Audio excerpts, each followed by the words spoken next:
Hey guys, so I'm filming my first YouTube video today, and I'm basically going to be talking about how I got into videography and everything from the start to the end of my video journey. Not the end, but to where I am now today, and then what I have planned for the future. I asked ChatGPT to ask me a couple questions just so I could get a little baseline of what I want to talk about. So let's just get started. First question is, what sparked your interest in videography? I was training at a powerlifting gym at the time, and I wanted to film my videos. The powerlifting seed started to grow and become more driven by social media. So people started to film higher quality videos. A lot of people started getting cameras, and then I ended up buying a camera. The camera I'm using today, actually right now, is a Sony A7 IV with I have a 35 millimeter on it. I'm borrowing right now. I got a 16 millimeter lens, and that has been my setup for a very long time. Some early inspiration that I had for videography was definitely just swiping on social media and seeing people posting their lifts, but also Peter McKinnon was a guy I followed for a long time because I was always into cameras and video editing. I've probably been video editing for 8, 9, 10 years just using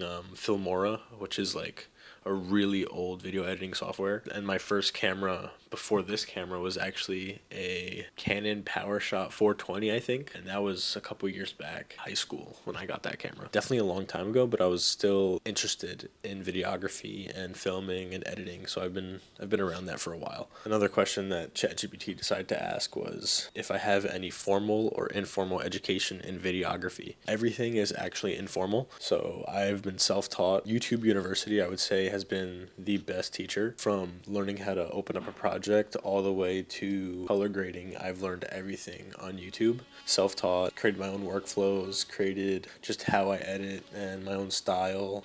Even down to like the keybinds. I have my own personal keybinds I use that make me edit quicker. That is one of the reasons a lot of people do hire me, is because I have quick turnaround times with getting projects to people, even sometimes the same day. Self-taught, YouTube University, definitely the way to go if you ever want to learn something. Before you spend money, try and learn as much as you can before investing real money into your education. Learn as much as you can on YouTube because there's a lot of information out there. And trust me, it is very valuable information. You just got to go find it. As for my skills and development, one of the key skills I really focus on developing, other than color grading, which is I think what everyone should learn how to do, was pacing and learning the timing and listening to audios and figuring out when clips should be changed, when to use certain transitions, sound design. I think sound design is one of the bigger things that a lot of videographers shy away from just because it could get complicated, especially finding those assets. It takes a little while. I can't remember the amount of times I've just went on YouTube, looked up sound effects, and just downloaded so many sound effects off of YouTube. Even if I look at my download folder now,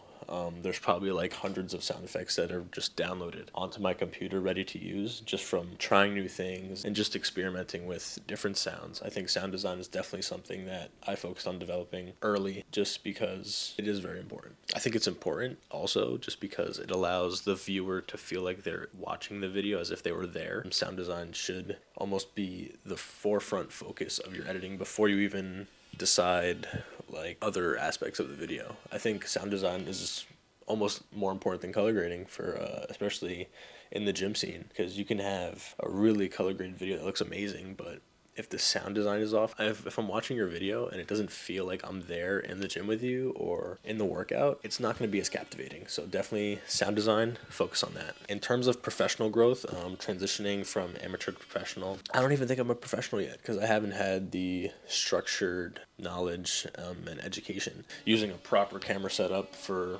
about 2 years now, definitely not a professional, but I do have experience enough to know how to create videos that, in my opinion, I always describe my videos, and especially when I'm working with clients, is I've fostered the ability to create videos that make people take action, whether that's a marketing video or a gym workout, getting people motivated, just procuring a video that makes the viewer want to get up and take action of whatever that video is, which is a big part of pacing and making sure the viewer stays engaged throughout the entire video.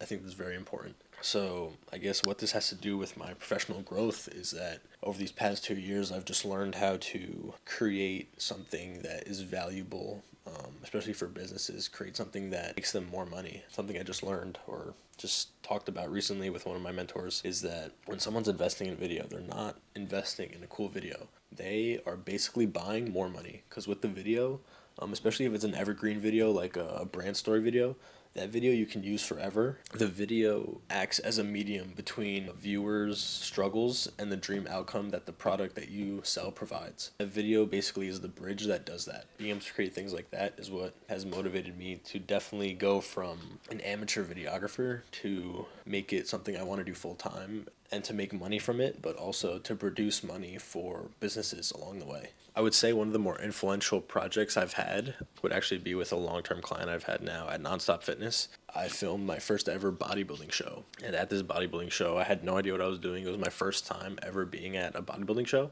So it was an experience learning how they run and where to find angles to shoot.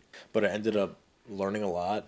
I met a few people that were also there with their cameras, learned a lot from them as well. But I think this specific bodybuilding show was a defining moment for me because in the beginning I was very nervous to go into territory that I was unfamiliar with, especially only filming powerlifting stuff, which I was very comfortable filming with. So going into a bodybuilding scene was a little foreign to me. Getting past that initial nervous feeling allowed me to grow and start to be more creative in that space. And now my outlook on any new project, whether it's completely different, whether I do NASCAR racing in the future or more sports or even like fine dining, it's definitely boosted my confidence to just be more creative and trust my gut and my eye to find the angles, find the clips, just trusting myself that I know what I'm doing. And the years that I've put into videography matters because I can trust myself walking into any scene. My eye will know what looks good, what sounds good, what will captivate a viewer the most. So just trusting myself in the initial stages of being in a new environment definitely played a big role in the creator I am today. A big role that I think played into where I am today is definitely networking. Being able to talk to people about what I do and also connect and learn about other businesses has allowed me to not only be more creative, but just learn overall the back end business side of videography, and has made me an outgoing person because before I used to be very introverted and to myself, and now I've definitely fostered that outgoing mindset to always ask questions, always introduce yourself. It's definitely been a game changer, networking and almost growing into my personality and my new self. So some future aspirations and goals that I have are to work with 4 more retainer clients. If you don't know, a retainer client is basically someone who hires me on a monthly basis and they get a certain amount of deliverables per month. And the reason I want to do this is because it creates not only a consistent cash flow,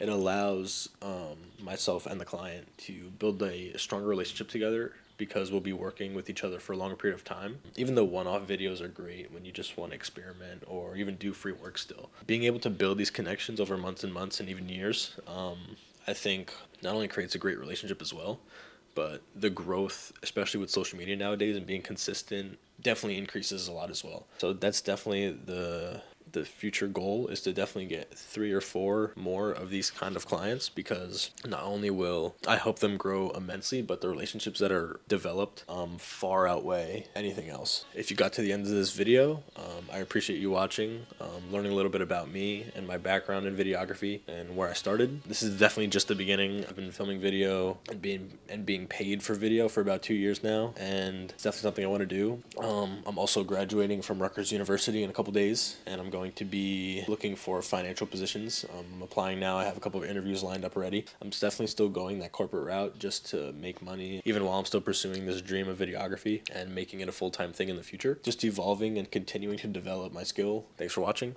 Catch you in the next one. Peace.